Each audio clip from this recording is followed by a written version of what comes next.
Hello and welcome to my channel. My name is Meme, also known as Memsnaij. I'm an early years Montessori educator. I'm also a parent of a 9-year-old, believe it or not, and I make natural hair videos on my channel. If you're interested in any of these things, please subscribe to my channel and check out my other videos. Let's get straight to it. In my video last week, I gave you some ideas for games that you can play with your preschooler, for math games that you can play with your preschooler. In this video, I'm going to be giving you ideas for literacy games that you can play with your preschooler. It's amazing the things that they learn when they think they are playing a game. Without getting too technical, basically our focus is for them to be able to hear the sounds, identify the sounds, and begin to use these sounds that they've heard and identified to make words. I mean, our goal is to get them reading. This is glue, glue. This is elephant. This is pen. Let them do beginning sounds, middle sounds, end sounds. Let them hear the sounds. Focus on the sound. With I Spy, you can do I Spy with things in your kitchen. Bring out the objects in the kitchen: a fork, a spoon, a pot. I Spy with my little eye, something beginning with P.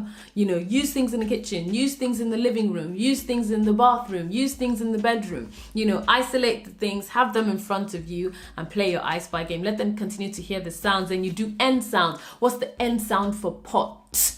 What's the end sound for pot? Make sure you stress the sound so that they're hearing it. You have these two things in your hand and you say to your child, I Spy with my little eye, something beginning with and they say tree. You know that they're not ready to move on. You continue, carry on every day. Do a little bit of I Spy every day. So you do lots of I Spy like that. Let them hear the sounds, and then from doing the I Spy, you begin to show them the symbols, the alphabets. This is what the alphabet looks like. Remember, I shared this on my Instagram that we start with lowercase. We don't show capitals. Yes, I know that we learnt capitals and small letters at the same time, but if the child has a learning difference, it's going to be very difficult for them to learn both. We've realized that just showing them the lowercase first, and when they've learnt that, when it's time to introduce the uppercase, all they're doing is matching the two. It's so much easier that way. So just focus on the lowercase. The only uppercase capital letter that they should be learning is the beginning sound of their name, because that would always be in capital because it's their name.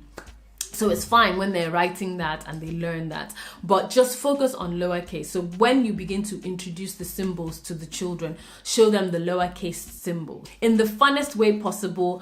I Spy games, let them hear the sounds. When they're hearing the sounds over and over and over again, begin to show them the symbols. Now this is what it looks like. So these are the alphabets A to Z. If you haven't got the movable alphabet, that's absolutely fine. You can just get a card or paper or anything and just write the alphabet on the card like this. Now, can you show me something that begins with and can you get from the box? Good.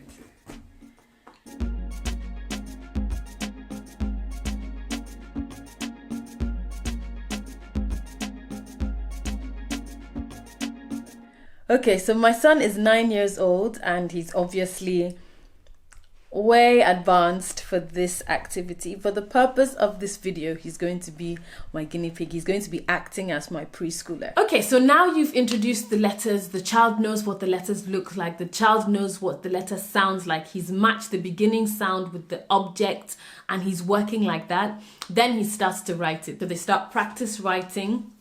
Then write it lots and lots of times. That's how they start to practice their writing. So whenever they play the game, then they get to write it. It doesn't have to be on lined paper. You can just do it anyhow. Let them practice it first before we start working on perfection. So the first thing is to actually do it, then practice it anywhere on the paper, and then we focus on perfection as, you know, the child is developing that skill. So now, can you write K? Anywhere on the paper is fine. K.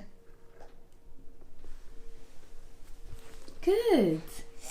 Now try and write a big T anywhere on the paper. Okay. Now can you write When the child has done lots of beginning sounds, middle sounds, ending sounds, writing these letters, then we start to make words. Then we move on to words. We start to build words. We start to make phonetic words, 2-letter, 3-letter phonetic words. So not a word like tree or toe or toad. Those are not phonetic. So phonetic words like at, mat, hat, bat, bin, pig, tip. Those kind of words are phonetic words. They can hear the sounds, they can make the sounds. So begin to work with words like that. If you have pictures, better. If not, just sound it out and let them begin to make it with the letters and then write it afterwards. First word is rub. R-U-B.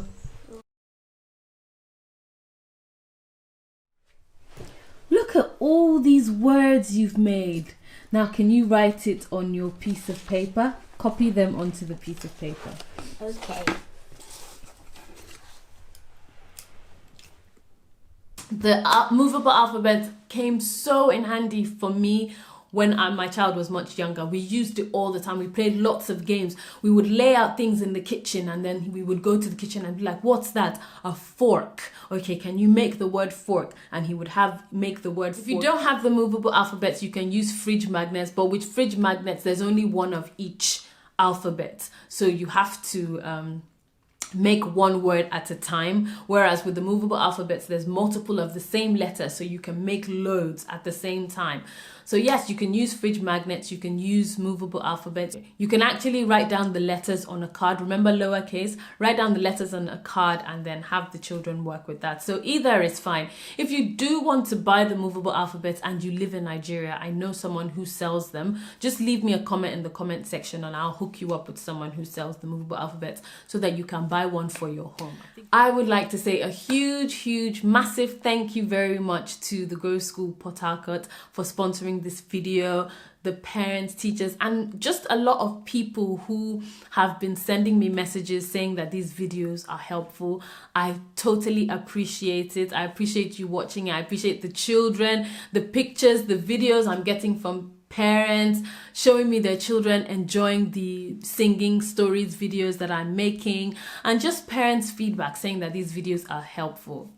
I cannot explain to you how thankful I am. I want to send a shout out to my friend Shipra, who was the one that suggested I do the singing and story videos. Like, she watches me when I'm doing it in the classroom and she's always telling me, you should record this thing and send to children. Let people all over the world see what we see in you. That inspired me to actually start to record myself, do these music and story sessions. And now people sending me feedback saying that the children are loving it and, you know, it brightens their day. That's the highlight of their day. Honestly, I am so humbled by the messages. So thank you for your messages. Thank you for the videos.